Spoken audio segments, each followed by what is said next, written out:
Good evening, everybody, and welcome to the screening of my film, Wake and Fright.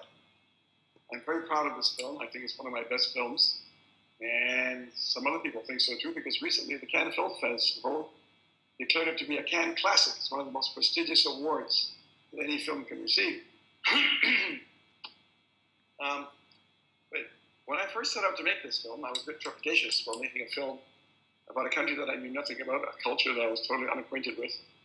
And however, when I got to Australia, I found that it wasn't that different from Canada, because I'm a Canadian, and that the outback is very similar to the northern parts of Canada. The same vast open spaces that, far from being liberating, are imprisoning, and the same kind of macho culture: men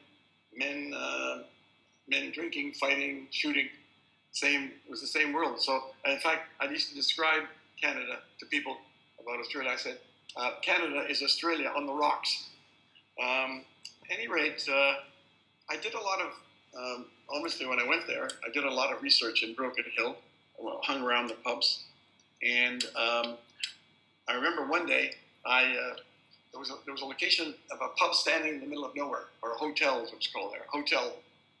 And we were driving about 30, 40 miles outside of Broken Hill. I saw a pub that had a 30-foot beer bottle on top of it, in the middle of nowhere, surrounded by 500 miles of nothing. I said, "Oh, that's great, let's go there."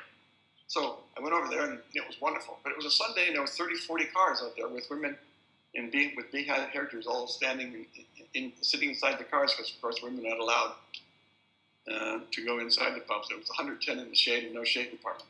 Anyway, I decided, one thing I have to mention, at the time, of course, 1971, I looked like a 1960s hippie. I had a handlebar mustache, and I had hair down to my elbows. So I decided to go in, but the location manager said, "Ted, I don't think it's a good idea. People around here, they're not keen on strangers, and especially strangers look like you." "What? They're going to hit charming old Ted Kotcheff?" "No, come on. I'm not going to drive out here tomorrow morning 40 miles outside Broken Hill or across the outback. I'm going in." So with bravado, he didn't want to come with me. I go in, I walk in, and there was a raucous laughter. And as I walk in, it was like a John Ford Western. The whole room went quiet, and 40 pairs of drunken eyes peered into me. Anyway, I wandered over to the bar, and I said, "I'll have a schooner of ale, please."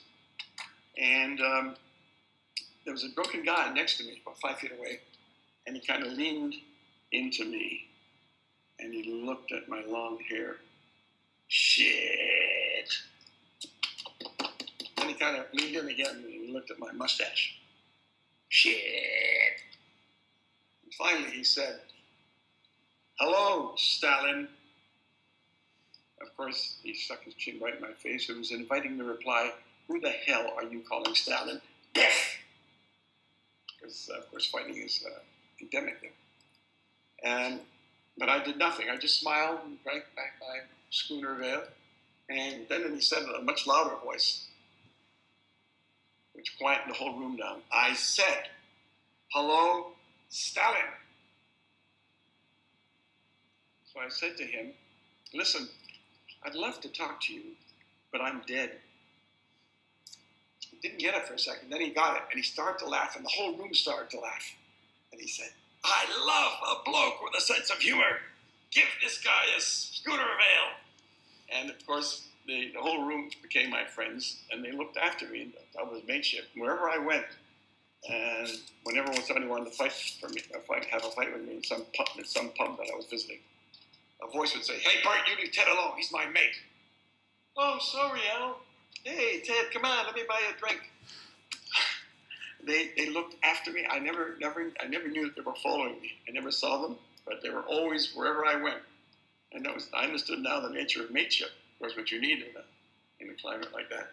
But I love the outback, and I love Australians. I mean, I really loved Australia. The crew were just young and exciting. It was the most exhilarating crew I've ever worked with. It was just an extraordinary experience. And the other one I think I got involved with was two-up. There's nothing else to do in Broken Hill on a Saturday night except play two-up. And one night we there was a young American associate producer called Maurice Stringer, Singer, his name is. And one night we were playing 2-up, and he threw 25 straight pairs of heads. Would you believe? 25 straight parts of heads.